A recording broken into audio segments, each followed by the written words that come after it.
Parents often thought of children as a source of income. Lack of education, people were cruel. She feels very childlike. He can do whatever he wants to. God forbid, you had a child that was making these accusations. She felt God punished her. This is what I'm literally seeing. Hello, beautiful souls, and welcome to the Medium's Table. I'm your host, Michelle Gardner. This podcast is your personal invitation to join me at the intersection of the everyday and the extraordinary. Together, we'll explore the magic of mediumship, share spiritual stories, and connect with fellow mediums on this incredible journey. So grab a seat, pour yourself a cuppa, and come join us at the Medium's Table, where spirits gather and stories unfold.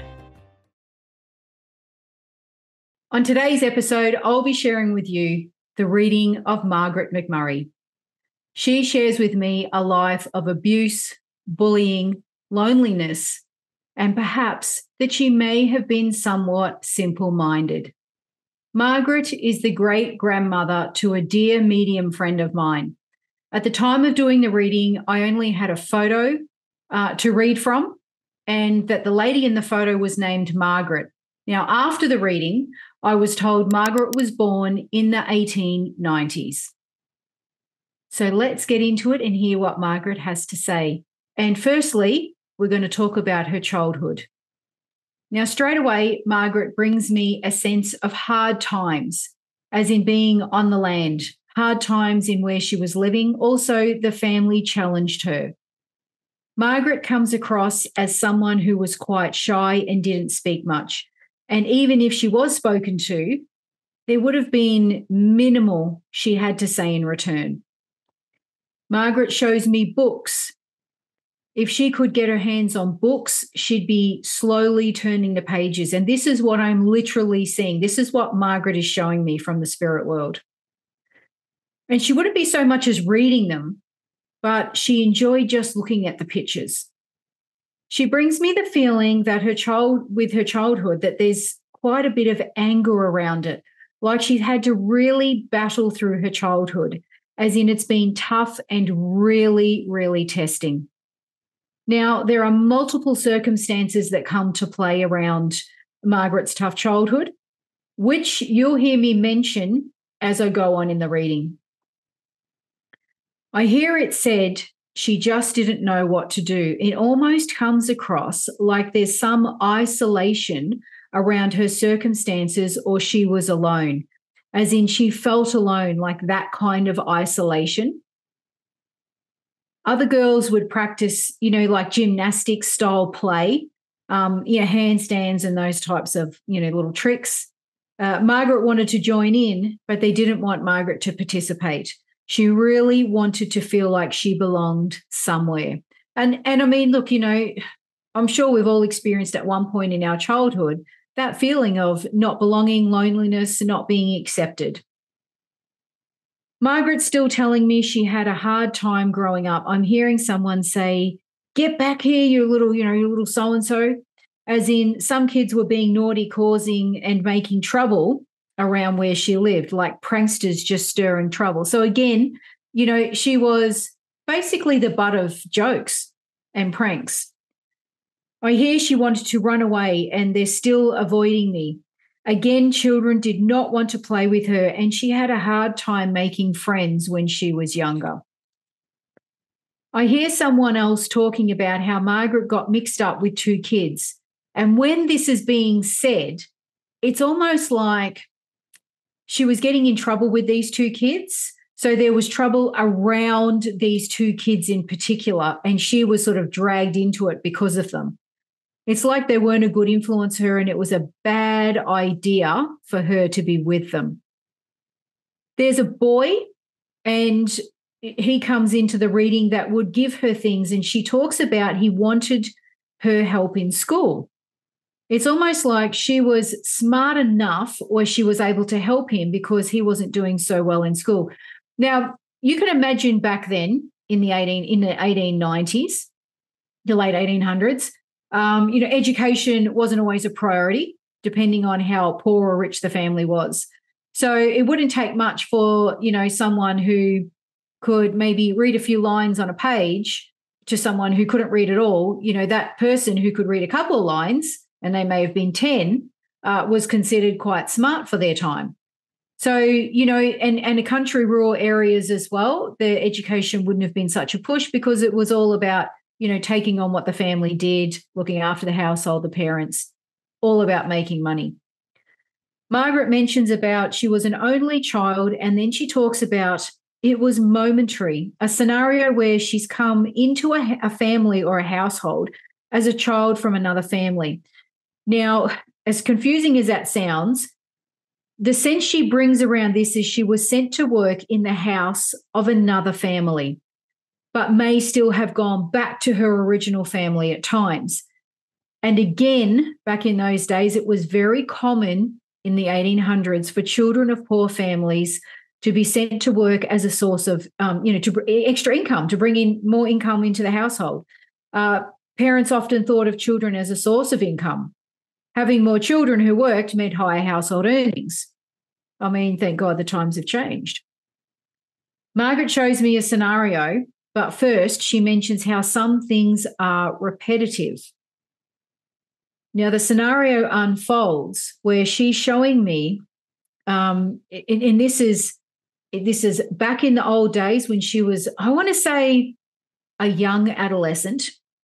There is a well-dressed gentleman sitting at a table eating a meal, but she is not sitting at the table with him. It's almost like she is lesser than him.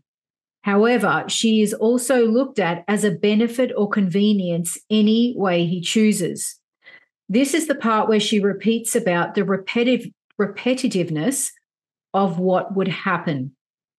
When she shows me him sitting at the table, she's in the same room, whether she's cleaning or serving, she's doing something there, and he puts down his knife and fork, and he's looking at her with those thoughts in his mind that he can do whatever he wants to her. Again, this ties in with her previously mentioning she's come into a household from another family. This is what Margaret would have endured during her time working for this family. Again, many children did this to bring in extra income for their parents. She also says most of them smoked and drank because they had that option. Again, this would have been a household that could afford to pay a child or servants, helping hands to help them around the house, serve them meals. So they would have also been the sort of family that would have been able to afford to smoke and drink. When she was growing up, she shows me a creek that she would go down to. Margaret would have been more of a young teenager around that age. There would also be a young, we'll call him adolescent gentleman, who would also go down there or sometimes see her down there, but he was not very nice to her. And she was the butt and wore the brunt of his nasty jokes or games that he would play. I also see him doing things to her like throwing rocks. So again, she's had such a rather cruel, childhood lifestyle or lifetime.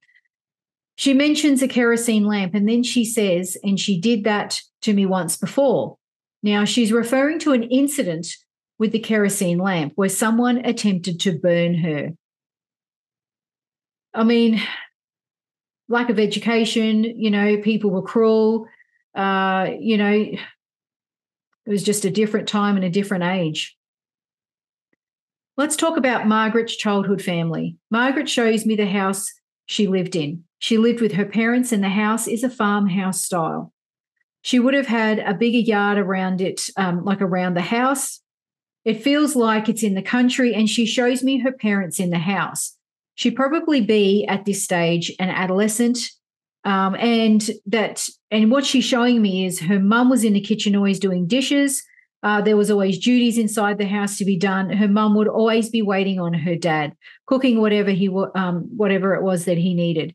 She shows me when her dad got home, he would sit at the table and he would be waited on, so to speak.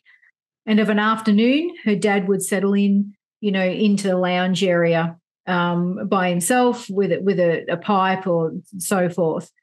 So again, these are the old-fashioned ways. The women had their roles and the men had theirs. Her dad was a worker. She shows me and it's like every time I see him, when she shows me her dad, he's always got his sleeves rolled up. And this is him portraying to me through her eyes that he was a hard worker. He had braces holding up his pants. He worked and he provided for the family as best he could. It was the job of the women to take care of the family inside the home, as I previously mentioned, doing cooking and all that sort of household chores.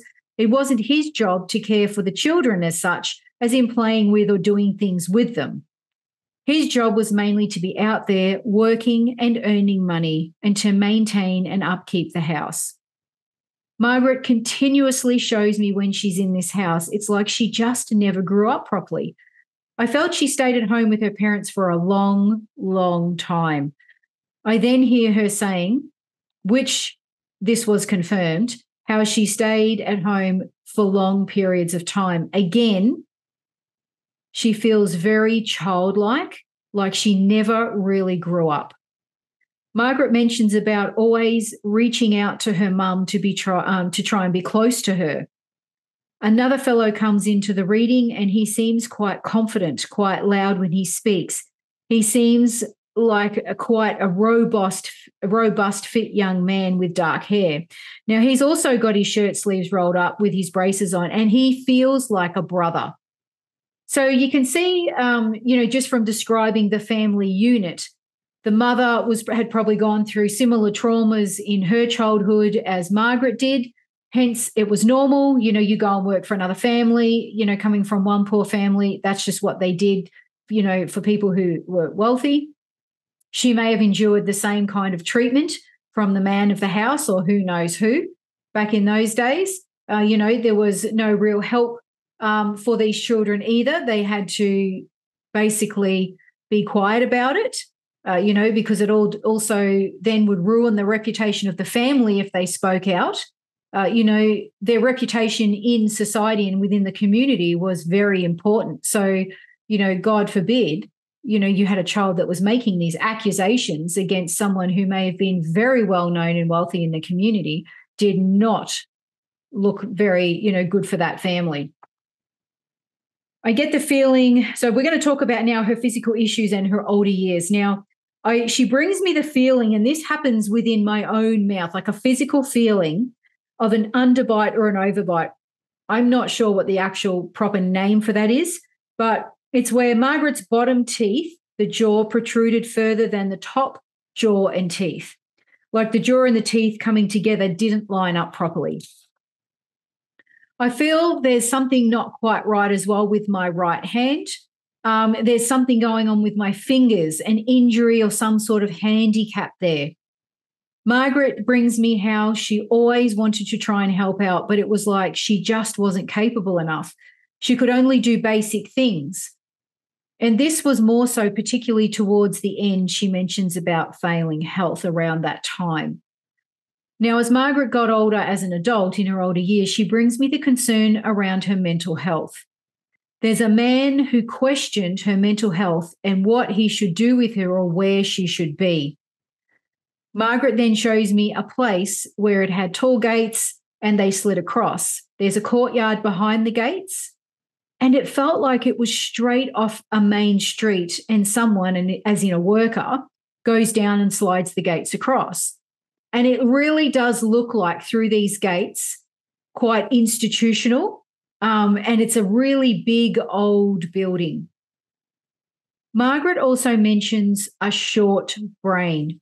She says, I feel and I had, and then she mentions a short brain. So we can take from this, that her brain may have not been fully functioning. Margaret talks about God and Christian faith. She also mentions she felt God punished her. There was punishment. She was punished, some sort of cruelness. When she says this, she is referring to how she feels the events that happened during her life were. The bullying, the abuse, the cruelness were a punishment from God. As Margaret got older, she shows me she really toughened up. Like she was seen as someone who was a tough old bird, and she spoke her mind, which was so great to hear that she finally found her voice. And as she got older, she also walked with a little bit of a limp, like she's carried herself to one side, almost like there was a stiffening of the legs or the joints couldn't move properly. Margaret also shows me as she got older, she had a lot of time to reflect and ponder over her life, and that she slowed down a lot, as in she had no need to rush through life anymore. She just took her time and did what she wanted to do. And she actually says to me, because I have such a busy life, it's funny how I may not know this spirit, but they still have words of advice. They still have access to all the information. She says to me, you would have actually enjoyed this a lot. And I actually agree with her. I probably would. She was referring to the slowing down in life. And as she shows me this, she's doing some sort of crafty thing. I almost want to say pressed flowers or something like that.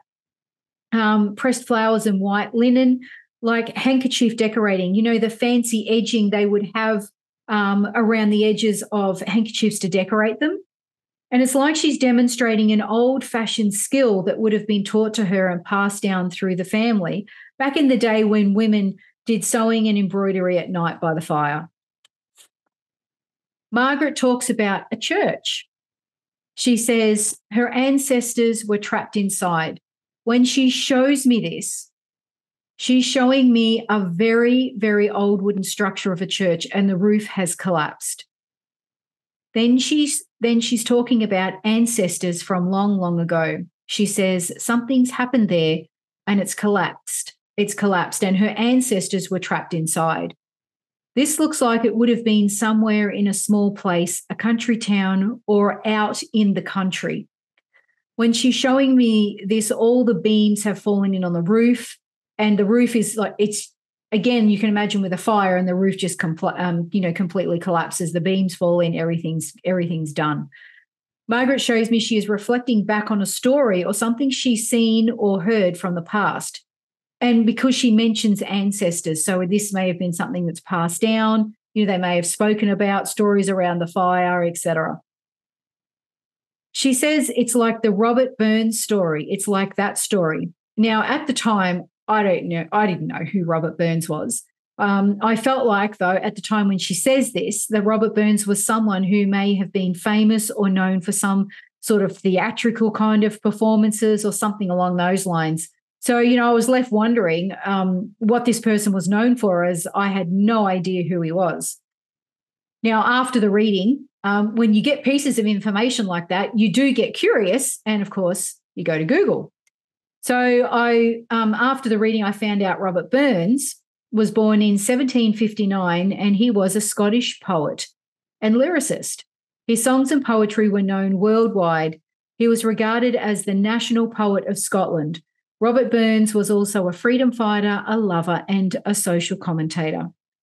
Now, Margaret also had a husband, William. And in the next episode of the Medium's Table, I will be sharing with you the very, very interesting reading I did for William. His family was always told he wasn't worth talking about, but they never knew why. And there is a very, very good reason for this. I'll see you on the next episode of the Medium's Table.